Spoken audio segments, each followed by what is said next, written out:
Assalamualaikum warahmatullahi wabarakatuh. Selamat pagi Ananda semuanya.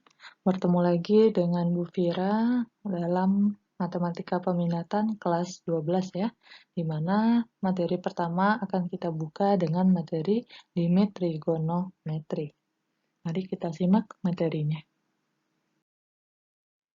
Di limit trigonometri ini, jadi limit trigonometri seperti halnya Ananda Ibu sudah pelajari di limit aljabar. Limit trigono ini dia terbagi dua, ya. Ada yang namanya limit trigono bentuk tentu,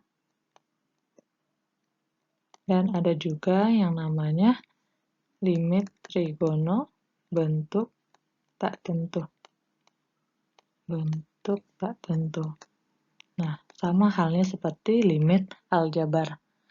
Yang pertama kali artinya limit trigonometri bentuk tentu, yaitu di mana di sini berlakunya metode substitusi.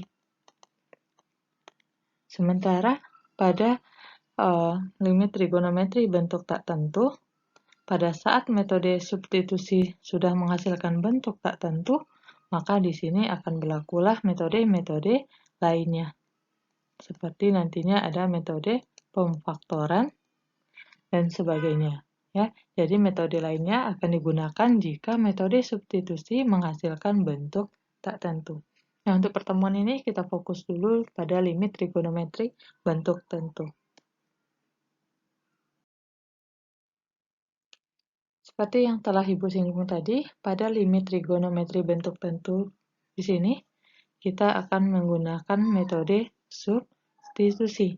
Jadi, untuk limit X menuju sebuah sudut, di sini adalah sebuah sudut, misalkan sudutnya V/2, dari sebuah fungsi fx, itu sama artinya kita mensubstitusikan nilai x dengan sudut yang didekatinya, sehingga nilainya bakalan sama dengan nilai dari f/2. Itulah maksud dengan metode substitusi. Jadi di sini Ibu tekankan lagi, Ananda harus mengingat semua nilai-nilai dari trigonometri ya, mulai dari sudut istimewa dan sudut-sudut relasinya dalam sebuah kuadran-kuadran, mulai dari kuadran 1, kuadran 2, kuadran 3, dan kuadran 4. Karena kuncinya di sana yaitu hafal dengan nilai-nilai trigononya. Nah, langsung saja kita lihat contoh soalnya. Contoh yang pertama, kita akan mencoba menghitung nilai dari limit x menuju v dari fungsi sin x dikurang cos x. Nah, titik yang didekatinya yaitu x menuju v, 180 derajat.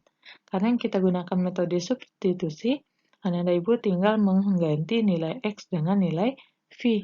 Berarti sin v dikurang dengan cos v. Berapa nilai dari sin v? Sin dari 180 derajat, itu nilainya adalah 0. Dikurang dengan cos dari v. Cos dari 180 derajat yaitu negatif 1. Berarti nilainya adalah 1. Nilai jawaban untuk contoh yang pertama. Next. Contoh yang kedua, kita akan mencoba menghitung nilai dari limit x menuju 45 derajat untuk fungsi sin x ditambah cos x per sin x. Oke, kita coba substitusikan. Maka nilainya sin dari 45 derajat ditambah cos dari 45 derajat per sin dari 45 derajat. Sin 45 berapa, Nanda? Setengah akar 2. Ditambah lagi cos 45 juga setengah akar 2. Per sin 45 juga setengah akar 2. Setengah akar 2 tambah setengah akar 2 nilainya adalah akar 2 per setengah akar 2. Ini akar 2-nya bisa kita coret, kita musnahkan. 1 per setengah, maka hasilnya adalah 2. Ini nilai untuk Contoh yang kedua, limit X menuju 45 dari sin X tambah cos X per sin X. Lanjut.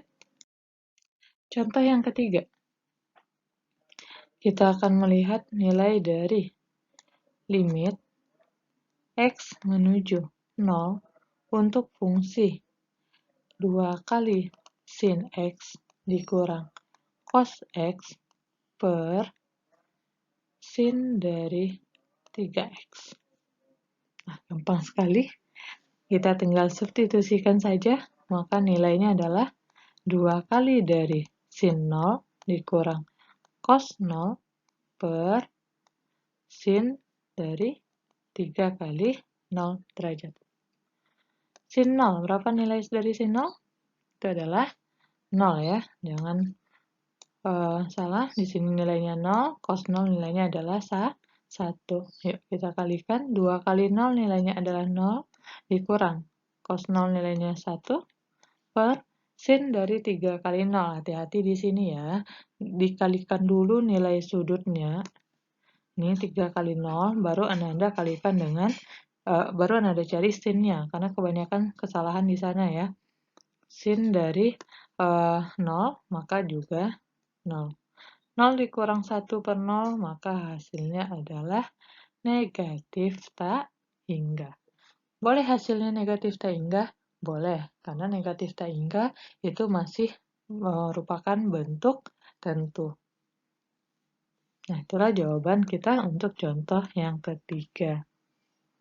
Lanjut, contoh yang keempat. Ini contoh yang terakhir ya.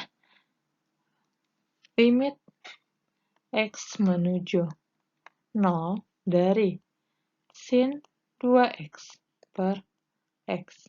Berapakah hasilnya? Mari kita substitusikan. K di sini sama dengan sin dari 2 kali 0 per 0 ya. Sin 2 kali 0 sama artinya dengan sin 0 derajat. Maka hasilnya adalah 0, di bawah juga 0. 0 per 0. 0 per 0 hasilnya adalah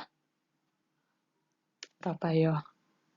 0 per 0 ini merupakan bentuk tak tentu. Ya, jadi 0 per 0 bukan 0 ya, Nanda. 0 per 0 merupakan bentuk tak tentu. Jadi bagaimana hasilnya? Bolehkah hasilnya bentuk 0 per 0? Tidak boleh ya. Jadi bentuknya tidak boleh menghasilkan bentuk 0 per 0. Kalau begitu bagaimana penyelesaiannya?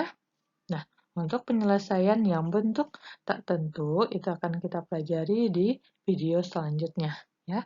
Jadi Anda sekarang fokus untuk bentuk yang tentu dulu. Nah, untuk memperdalam materinya silahkan kerjakan latihan yang Ibu berikan setelah ini ya.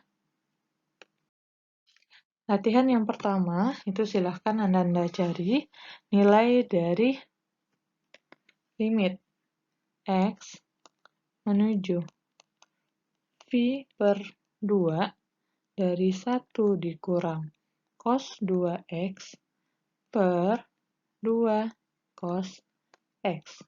Ya, silahkan dicari berapa hasilnya.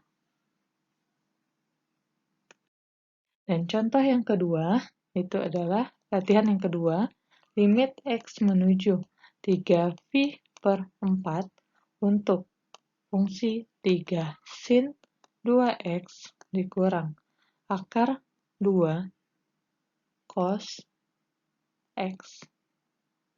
Oke, jadi silahkan Anda cari nilainya ini sama dengan berapa. Cukup 2 latihan saja. Nah, demikian dulu materi kita untuk pertemuan ini. Sekian dan terima kasih. Assalamualaikum warahmatullahi wabarakatuh.